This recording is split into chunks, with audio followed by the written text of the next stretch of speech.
Paid for by People for Better Government Committee of the San Manuel Band of Mission Indians. Not authorized by a candidate or a committee controlled by a candidate. KCAA.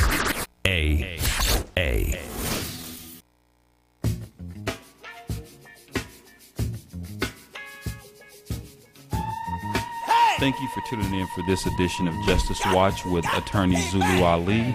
I am Attorney Zulu Ali. I have the Justice Watch crew with me, Rosa Nunez, Michael Clark, and Dr. Akil Bashir.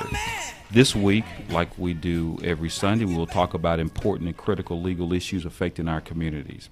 Our guest today is Miss Arlene Banks.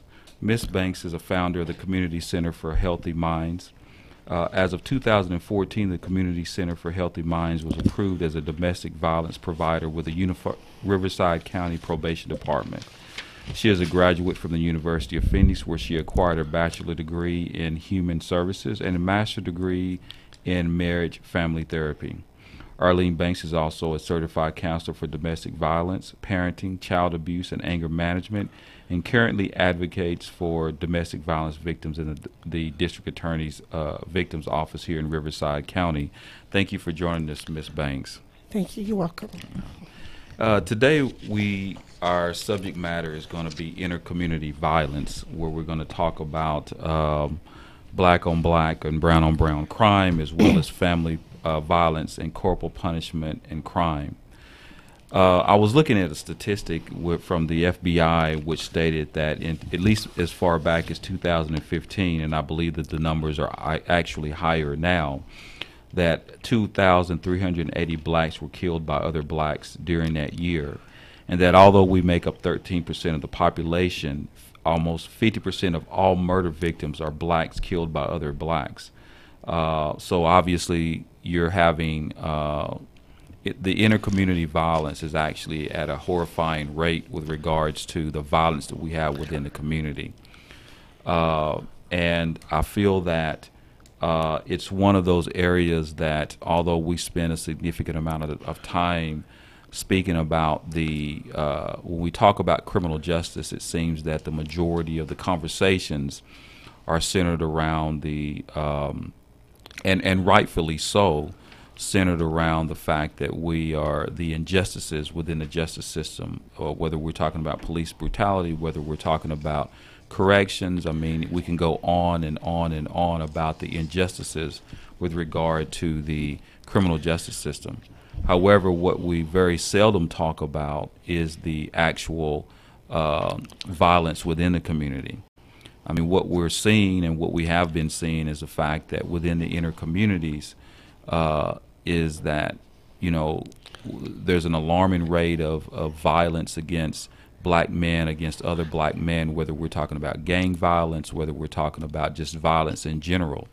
When you're talking about cities like Chicago, where it's almost like an epidemic, and we're talking about numbers that in some cases kind of mirror actually, wars.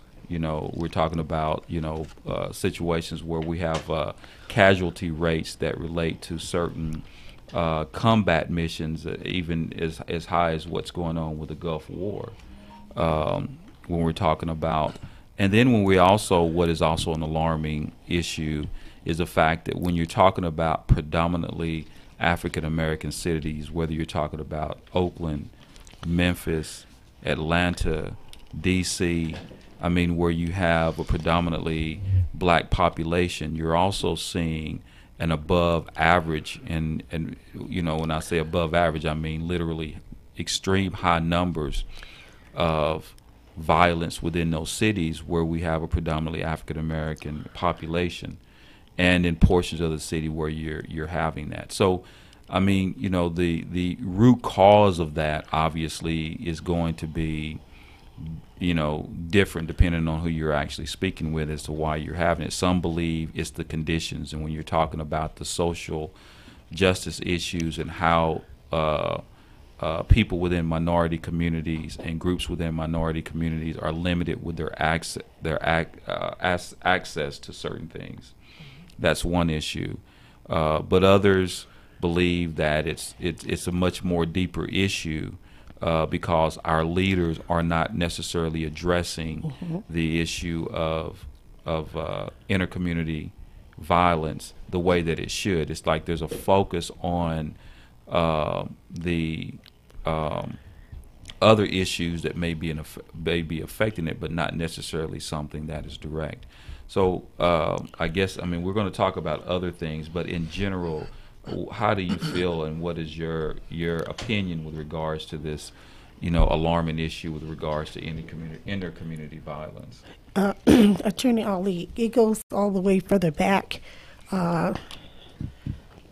We were told, I'm going to go all the way back. We were told back in the day that to be quiet, sit down, shut up, and don't say a word, do as I say and not as I do. Mm-hmm.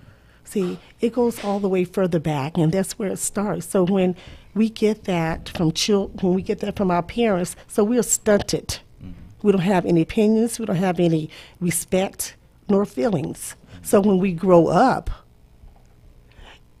we become resentful, rebellious, and angry. Mm-hmm. And so when we grow up and we get into relationships, this is what happens. So now we're in relationships.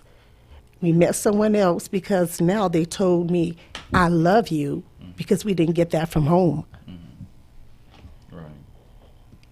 I agree with that. Mm-hmm. Yeah, I think that has a lot to do with it. And what is your take on that, Doc? Well, you've got to understand, when you deal with violence, violence is a science. My sister is correct. But to specifically answer your question, you're talking about a much larger dynamic. You're talking about marginalized communities where the normality has become violence because of a lack of equitable services and other things that would be constructive options for people to look to. So over a time period, if I continuously use that violence, I'm going to get good with that violence, and then I am going to be far more effective with it. If I feel that this is my only solution and I'm getting the wants and desires and the needs from the use of that violence, I'm going to keep on using it. So we have to look at the dynamic of the marginalization, the lack of resources, the lack of economic generators, and also the lack of trauma-informed care to help those people that do want to be helped. In marginalized communities, you will usually find none of that. The safety nets have holes all in them. Right. Yeah. I agree with that. You know,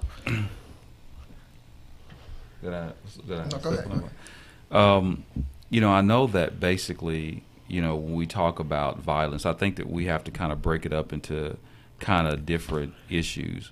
One is obviously the violence that we find within the home itself. Yes.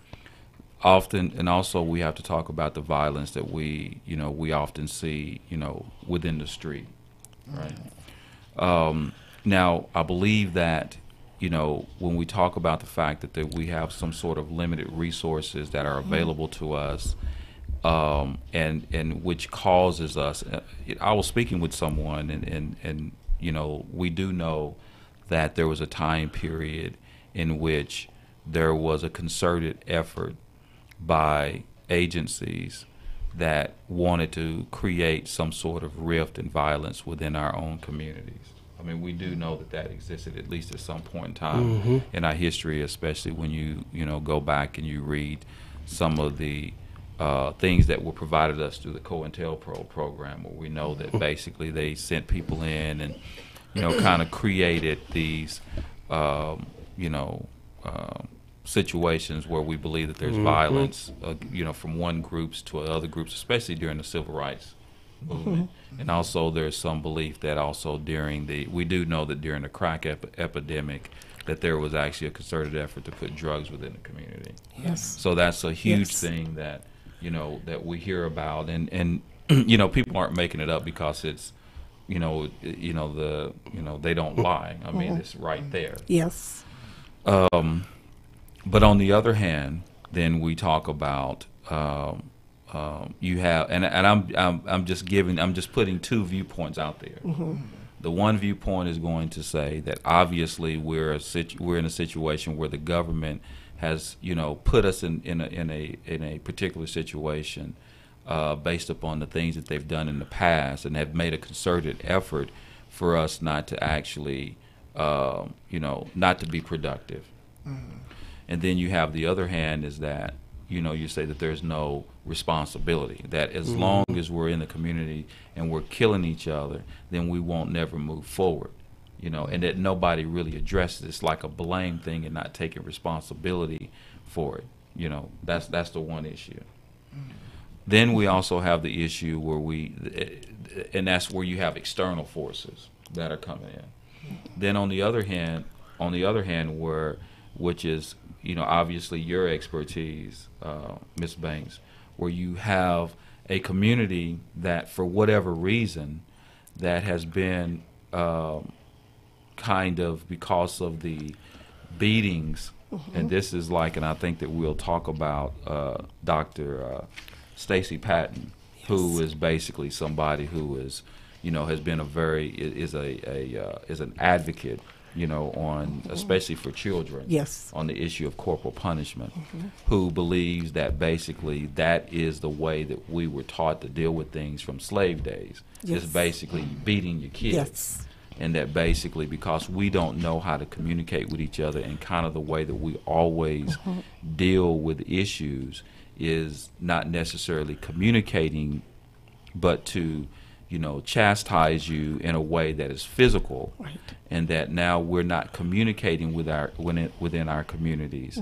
And now that we're not communicating within our communities, our children who can't talk to their parents when they're dealing with people on a daily basis, the only way they know how to deal with controversy is by violence. Learned behavior. You know what I mean? It's learned behavior, right? Yes. So we have two things, right? And, we have two experts on both issues. Obviously you're the expert from what goes on within our community and the family violence and the, corporal punishment. And then we have our in-house expert who is an expert on the external forces and how those external forces actually have an impact on the violence that we have within the community, right? And so, and it's very intriguing to me because I would like to know how to deal with it.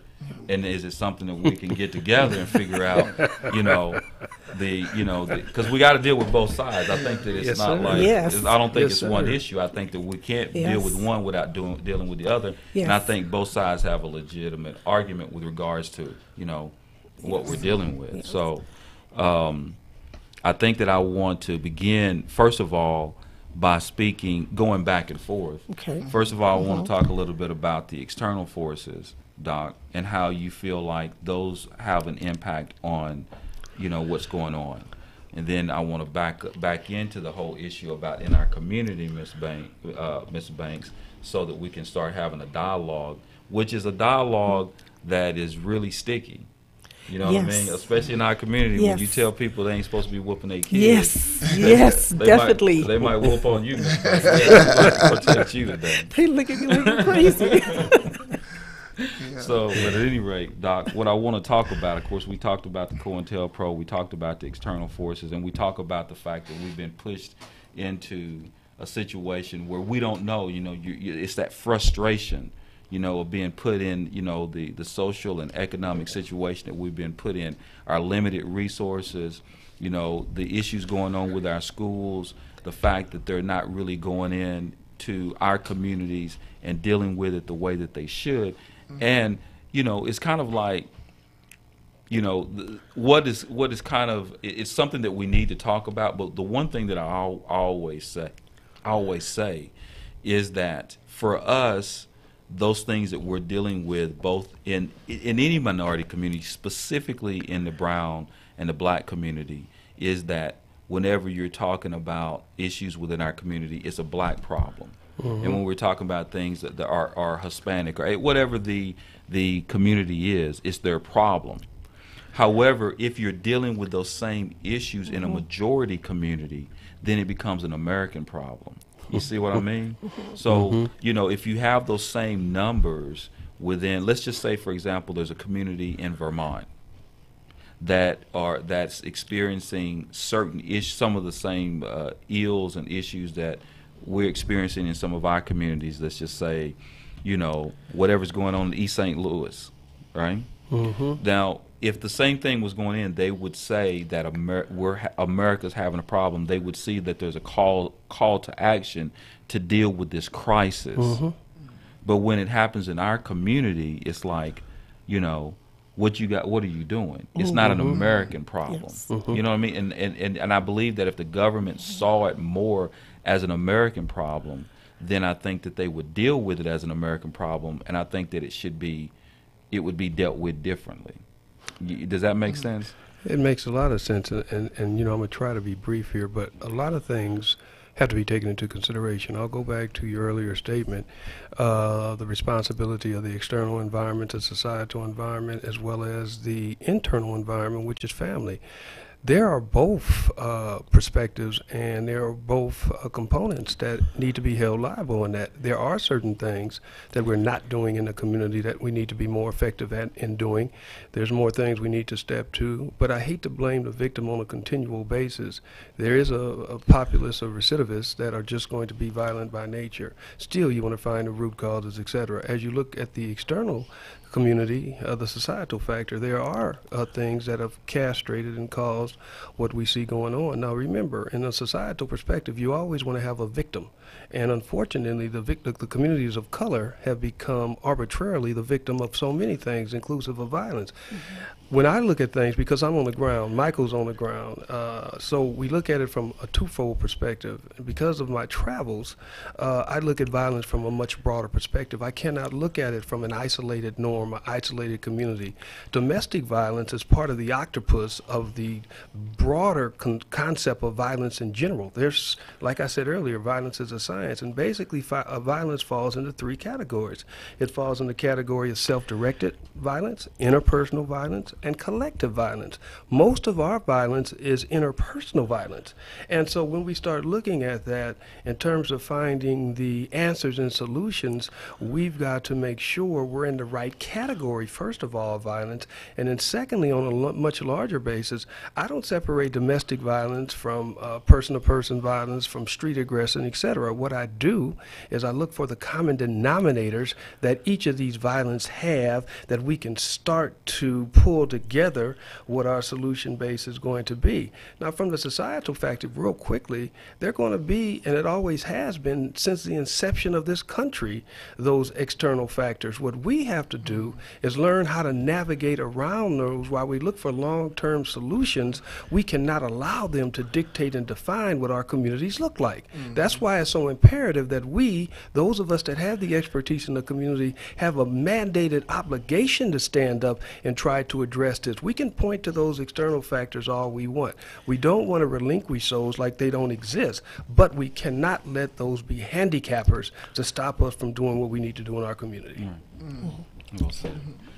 Now, with regard to the issue of the where it comes from the family, you know, now, you know, communications within the home nowadays is even more important than it was, you know, when I was a kid. Yes. You know, because basically, as we were talking about last week, is that now you've got everybody's in your kid's ear.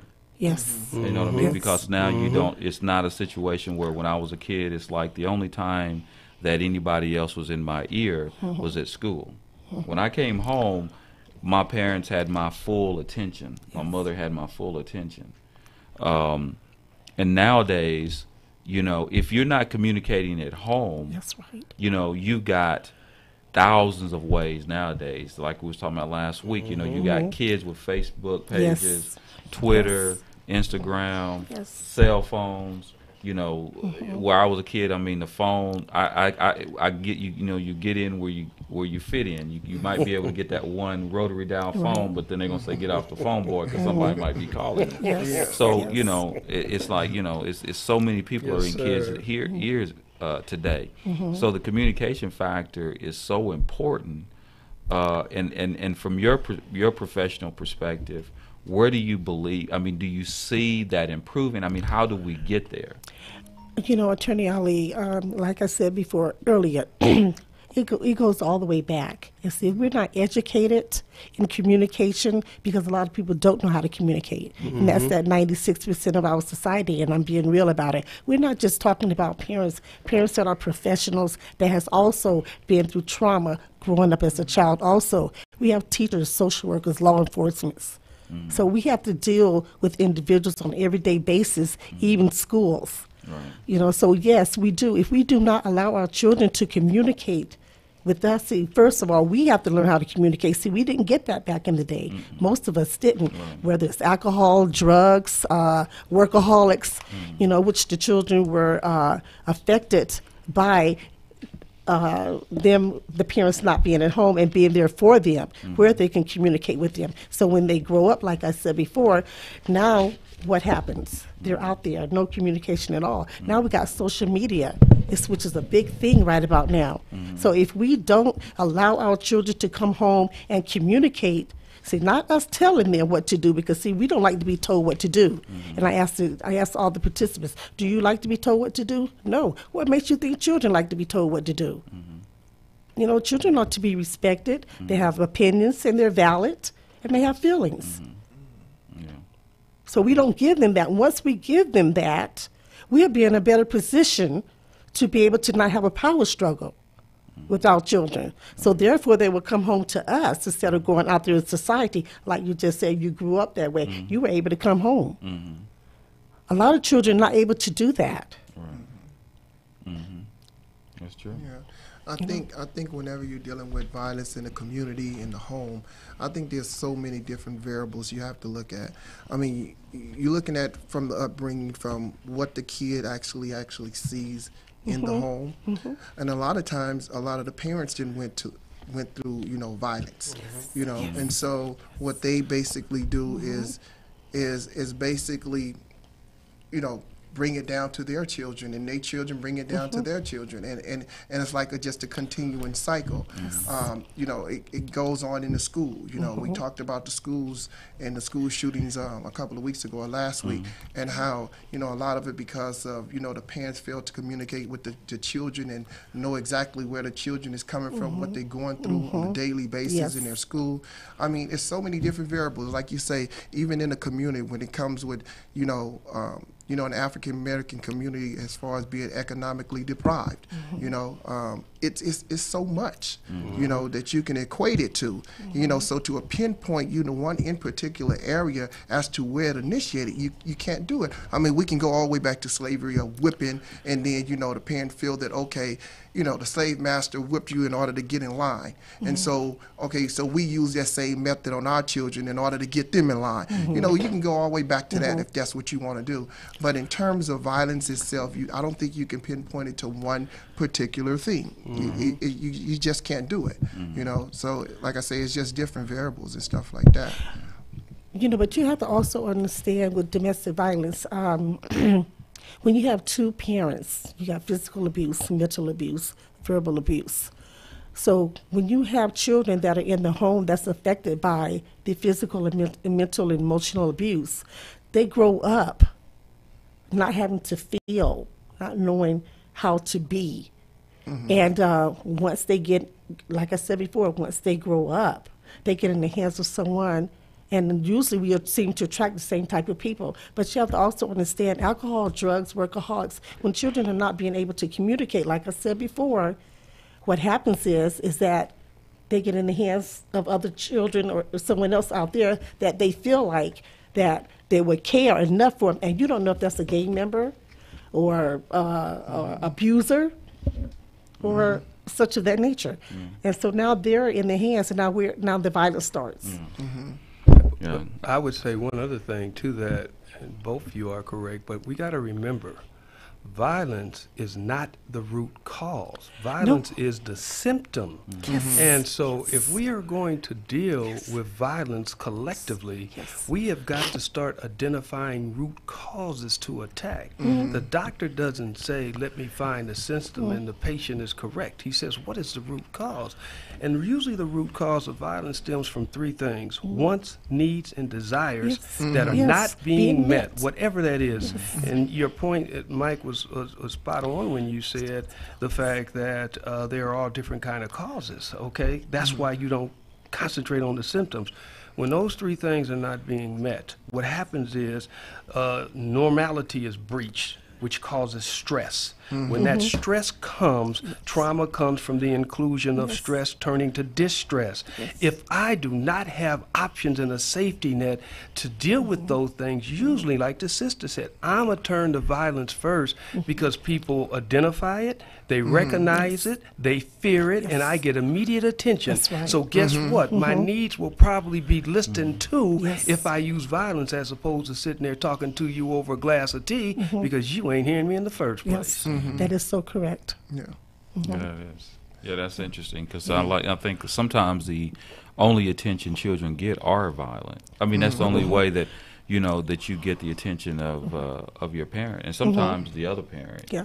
I know a lot of times when you have children that may and that goes into that. Not only is it in children, but it's also in domestic violence situations. Yes. It's almost like the only attention time I get an attention from my significant other is when he's beating on me. Yes. You know what I mean? So in other words, that's kind of like he, if he didn't love me, he wouldn't do it. He wouldn't do that. That's right. And a lot of times that's really, really unhealthy, but it's actually very common. And this is where the children grow up and learn this same behavior.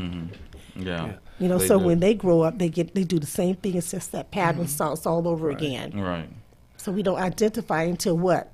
Until now we're mandated to come to a 52-week batterers class. But look at this. On top of that, usually the domestic violence individual who's using the domestic violence also has a need and want that either is or not being met, and the use of that violence is meeting his needs. Usually he wants that domineering control over that individual. But if that need is not being met outside of that structure, that individual turns to violence to make sure he can control that individual. That becomes his or her normality. That is correct. Yeah. I mean, it's kind of like, when the, people, it's very common for people to deal with their problems in that type of method, in that type of manner. Because, that's just how, it's almost like that's the way we deal with things as a nation. That's the way we deal with things as a, Well said. whenever we have a problem, then the way you solve the problem is punish people. Yes. You know what I mean? Yes. So, it's not like we're going to talk. You got to figure the climate now. That's right. You know what I mean? That's right. Look at, the way that we deal with our foreign nations, the way that we deal with law enforcement, the way we deal with everything. It's just that's it seems like part of a culture. So it's not really unique to our community. I think it's just a human issue that we're dealing with. It's just that sometimes when you're put in a situation where it's a little bit more exposed in our communities, because when you take violence and poverty, it kind of manifests itself in a much different way than it does in other communities. And also one of the big things is that the substance abuse plays a critical role. The direct use of whether you're talking about alcohol, drugs, that's something that often seems to be the can you imagine that when you start talking about, there's usually drugs is somewhere in the situation when you're talking about street violence. That is so true because 98% of all the participants that come to the classes at CCHM starts out with alcohol and drugs. And so when parents are using alcohol and drugs, and most of the time they spend their time in the bathroom. So who's left unattended? So you have the children left unattended. Then depending on all the drugs that they use, now the babies, the girls, boys unattended, and their users, friends, are molesting the little people. See, now when they grow up, now guess what? They have issues. And one of those issues when they get in a relationship is this. It's okay for you to it's okay for me to touch you, but it's not okay for you to touch me because, see, I've been violated. All this time they suppress learned behavior, alcohol, drugs, and then the things that has happened to them, they suppress the pain. See? Yeah. And I think a lot of households don't look at it as being dysfunctional, but they just look at it as being just Normal. the normal. Back Exactly. back to the Yes. normality. Back to Yes. the normality. And I Yes. think the kids, they adapt to that. I can remember one particular case I had a while back where a parent, disciplined a child because he was smoking marijuana. And the thing about it was this, is that if you went to her house and you opened up the garage, she had a whole laboratory up in there where she just had the weed plants growing, and she smoked weed every day, and she was in an abusive relationship, and the kid saw this, and so, we got into one of those little shouting matches because I said, look, if he sees this every day, then he's going to act this out in his daily life. He wants to know what the weed. He want to know, what it feel like to do it. My mama do it, so why can't I do it? And you disciplining him for something that you actually exposed him to at a very young age. So who's at fault? Yeah. I want to add to that too. Also, too, is that they want to punish them for the fact that they learn everything from them. And see children hold resentments, and they rebel because who are you subconsciously? Tell me, and look what you're doing. Right. And I have individuals in my class. We address that, and they want to know why the children BAD. No, they're not.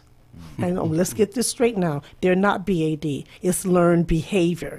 See, they're rebelling subconsciously. Now you're here, so what do you think is happening in their minds? So who are you to tell me?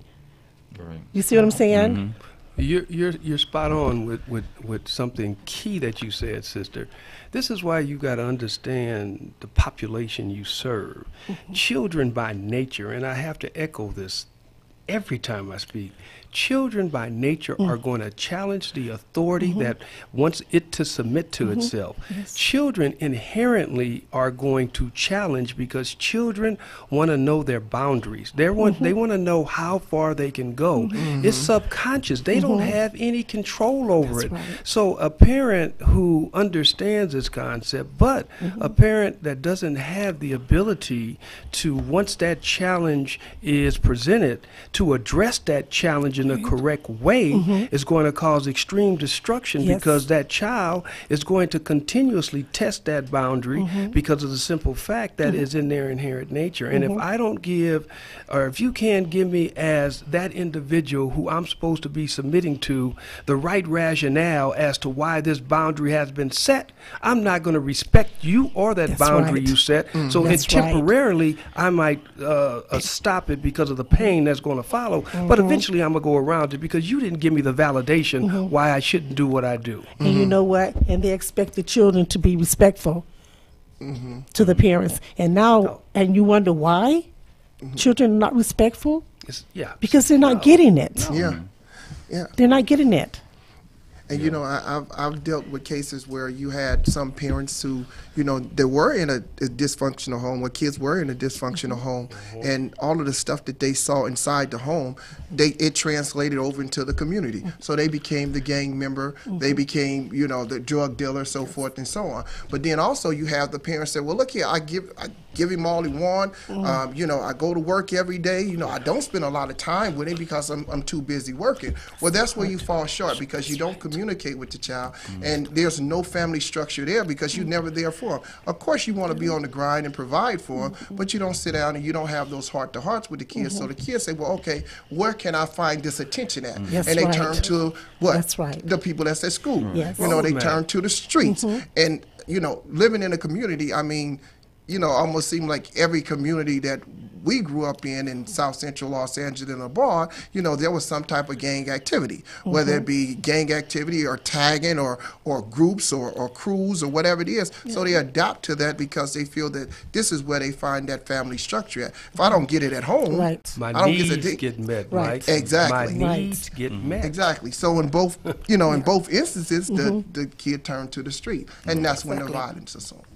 That's why I say communication is so highly important and recommended as far as parents are concerned.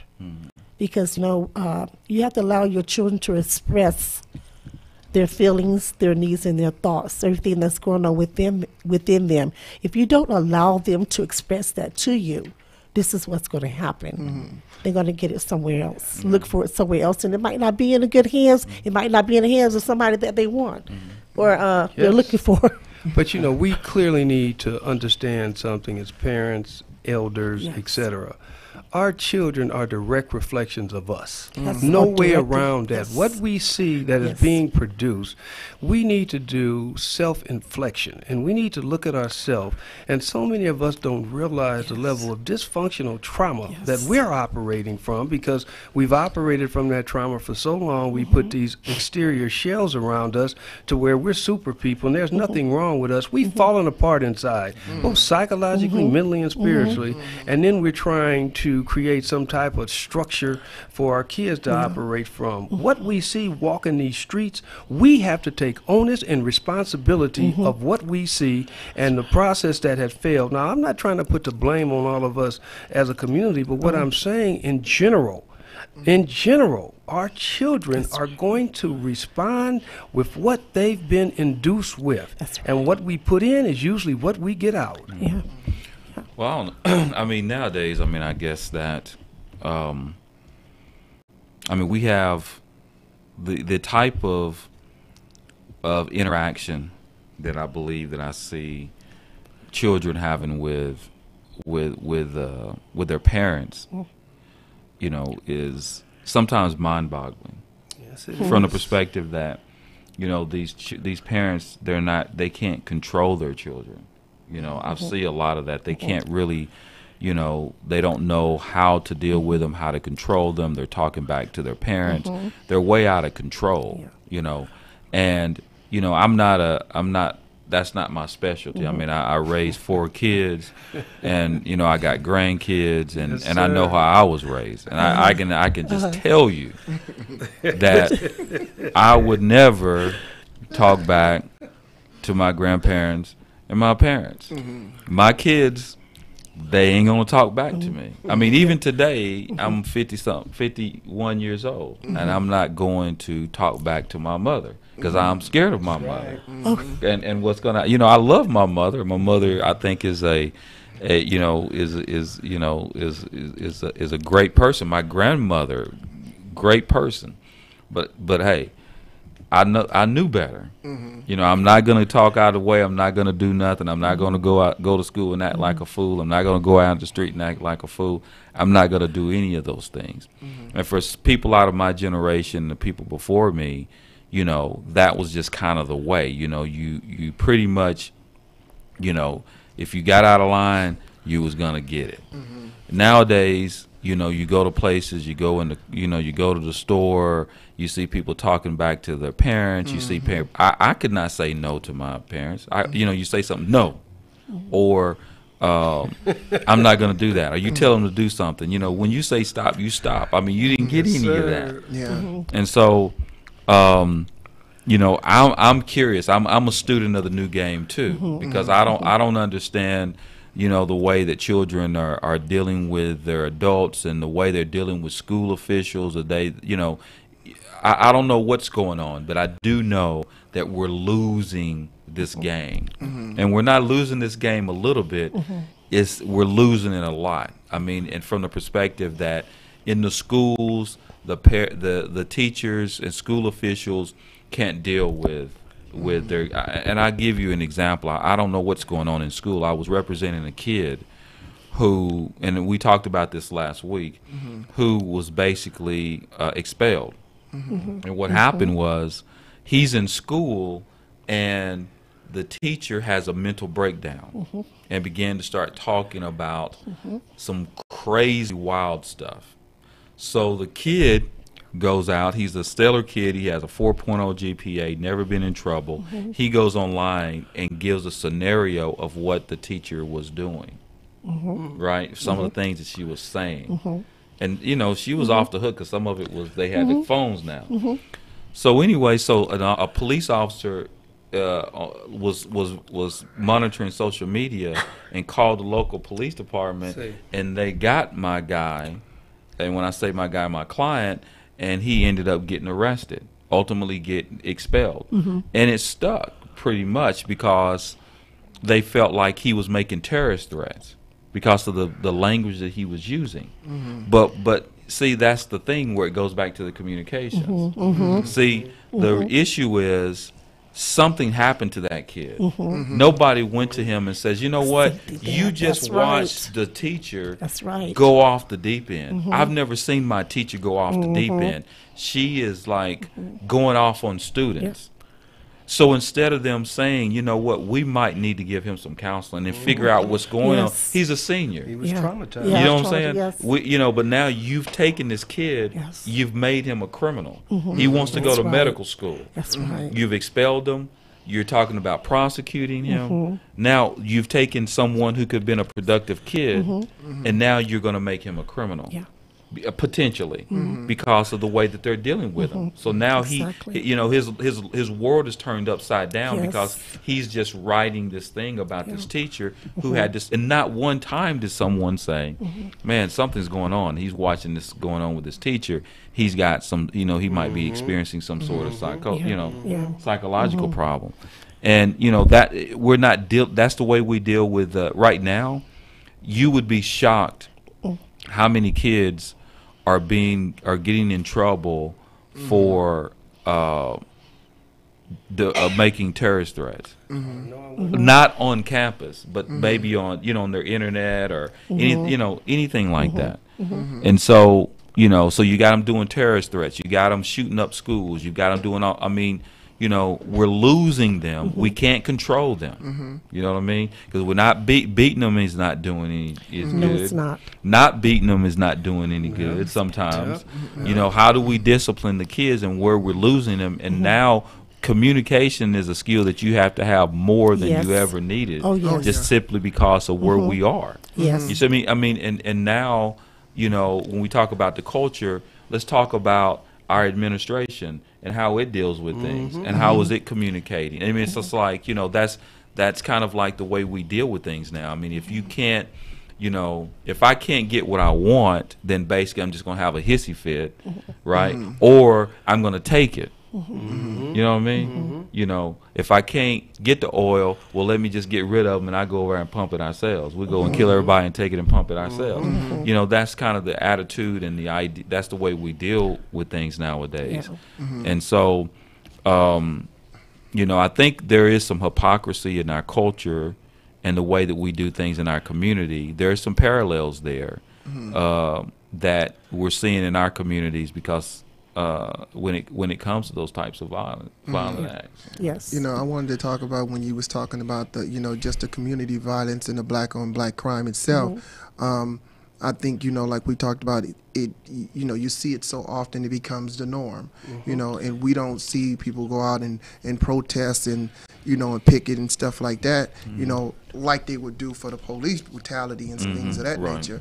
And I think it's a shame. And I think it's sad that we don't get out and we don't do it. You know, when a 5-year-old get gunned down in the streets, you know, you don't see the protesters out there doing it. You know, is it because of the fear of the gangs? You know, and then I remember you saying just a little while ago, you said that, is it an American problem? You know, I think whenever you can have news reporters refer to someone as savages, as thugs, I think that's the general feeling of the overall administration. So, no, it's not going to be perceived as an American problem. It's just your problem. You just got to deal with it. I think that one of the things that we're missing in our community is that, you know, I think there was a period where you were not going to be a victim. And when I say that is that basically the pride within our community is not like it used to be. You know, I mean, now, for example, I mean, there was this joke that Chris Rock made where he says that, you know, he talked about, you know, being black in America and the issues of being black in America. So I never felt that way. I never felt like I would wake up one day and thought that my identity as a black man was a burden, right? And now I think that sometimes, you know, I believe that whenever and sometimes I feel like that one of the biggest problems in our community is that we believe the hype. sometimes when you tell people they're a certain way for so long, they begin to start acting those Yes. things out. Yes. And that's Yes. not, and you know, when I grew up, I mean, I grew up in an era where we were kings and queens, right? We didn't, you know, the way you presented yourself, you know, you presented yourself like a king. There was a respect for yourself, the respect for other people. That was really important, even as a young man. Yeah. But nowadays, you know, you can't, and you know, we're scared to condemn each other because you're thinking, well, you're going to get blackballed, right?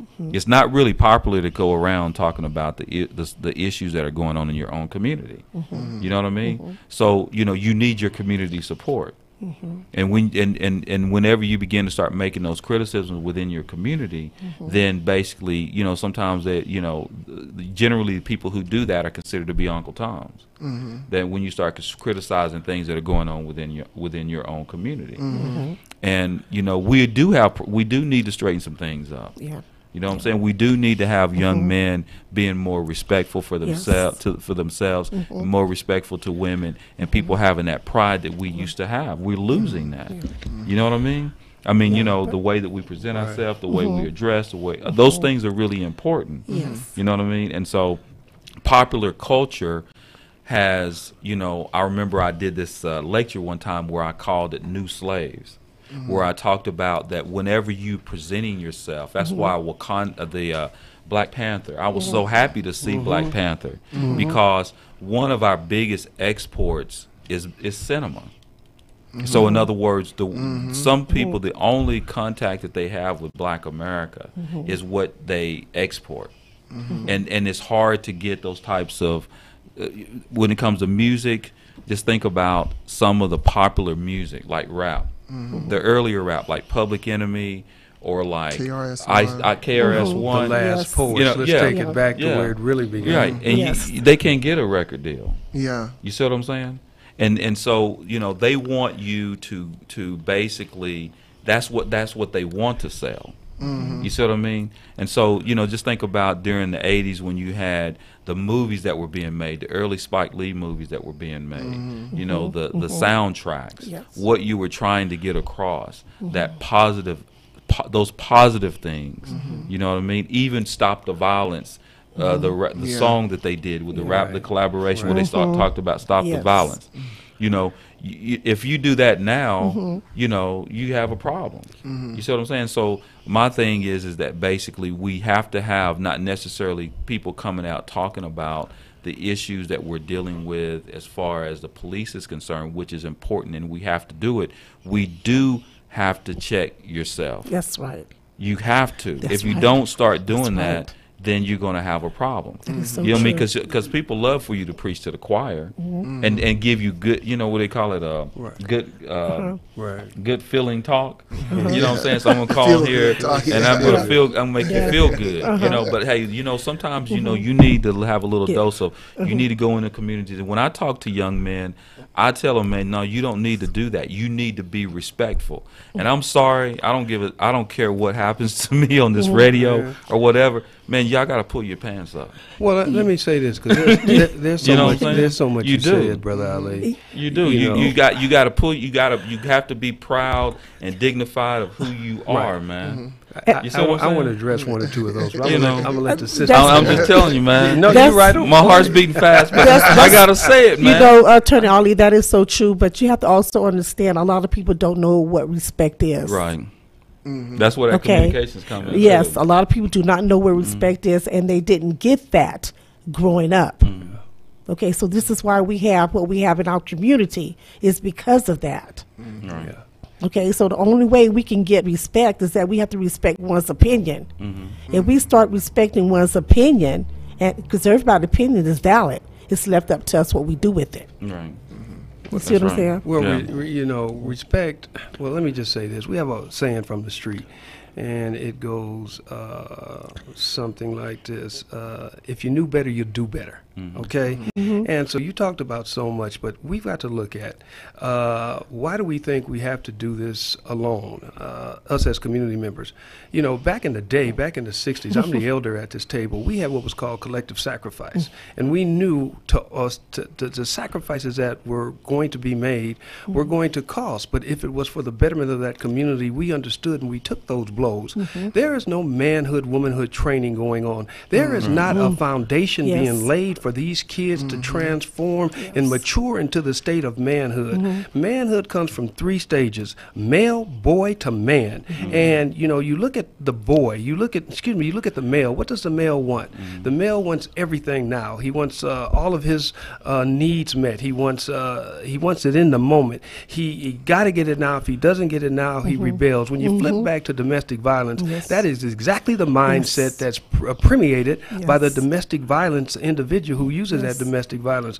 On a larger community, a community is never going to step up and take ownership of itself if the fear factor paralyzes that community from moving forward. So if we don't have peacekeepers out there, brothers and sisters who are able to stop the violence and stop the recidivism of that violence, the community is not going to come out in full force and say we're going to change the dynamic, because at the end of the day, what moves an individual is their survival needs. And if I think I might get popped on the street, if I get taken out, if I say A, B, and C, I'm dang sure not going to step up. So in order for us to do what we need to do, and it's going to take some understanding that we're not going to necessarily have the external public safety forces, we have got to create an internal mechanism to where we can police our own communities, and we have brothers and sisters who have the wherewithal and the tenacity to step up and do that with skills being provided for them to do that. And then I will guarantee you, these young brothers and sisters on the street, they look for generals. A young boy out there is looking for a general to lead him and to move him in a certain way. And if he doesn't get that, he's going to establish his own route, which is usually counterproductive and antisocial. So we want these boys to peel up their pants. You damn straight. That goes back to perception. If I don't perceive myself with a degree of self-respect, my pants wagging on the ground is okay, because this is my reality. I've been told nothing else. And until brothers step up, real men, elders step up and lead that path, lead that foundation, understanding that they're going to take some blows. But hell, I don't know any of us that have gotten out of this life alive. So at the end of the day, we all going to die. So let's die with some type of honor behind us. Yeah. Absolutely. And let me say this real quick. The second home for any child is school. And as we know, all the funding and everything has been snatched up out of the schools. And so the teachers can't, even if the teacher wanted to kind of like cater to a child that they see that's going astray or going wrong, they can't do it because they got 30, and I said it last week, they got 30 other children that they have to deal with. They can't afford to do just one-on-ones. They don't have the time for it. And so for the money and stuff to be snatched out of the after-school programs, out of the sports programs, out of the music programs, man, this is what, I mean, this is their second home, you know, and this is where they're supposed to get their second form of learning. We got to do some self-schooling, Mike. Seriously. Rosa. But Well, I'm amazed. This is like a lecture to me. I just wanted to say that if anyone listening to us today has any questions, concerns, or comments, or anything that they'd like to address in future radio shows, you can log on to our website, justicewatchradio.com, or send us an email at justicewatchradio@gmail.com, and also log into our Facebook at Justice Watch with Attorney Zulu Ali, where you can comment and see the previous other videos. So, yeah, back to Mr. Ali. So yeah, I mean, as we're winding down on this conversation, I mean, that's one of the things that, I think it's really important. I think that we should have more forums about what do we, what should we do in our own community to kind of, not only necessarily address, what's, happening to us, but how do we relate to each other? And if we don't do that, then it's really not going to. We should be just as people always say, well, you're marching, as you said before. Whenever you see this child getting killed by a police officer or something negative happening with a police officer, which is rightfully so. However, within our own communities, we need to do that. I remember, and I'm going to say this real quick, and I can't remember the name of the judge. He's a judge, I believe, maybe from Missouri. And I remember that basically he got into some issues because he was got onto a district attorney about the fact that he didn't. He believed he was excluding jurors, the black jurors. And, he got suspended for 90 days. And, we should have been outside that courtroom helping him. You know what I mean? Saying, he's doing what he's supposed to. But didn't nobody do that. To support him. But anyway, so I guess that, man, we ran out of time. I do want to add something to this. So this is... Come on. Appreciate we gonna. I'm sorry. We're gonna invite you back. But anyway, so this is Attorney Zulu Ali with the Justice Watch crew with Miss Arlene Banks. Thank you for showing up, and we will be returning next week to discuss another critical issue that is affecting our community. So till next week, same time, same place, same channel. See you next week. KCAA Loma Linda, 1050 AM, 106.5 FM, and now 102.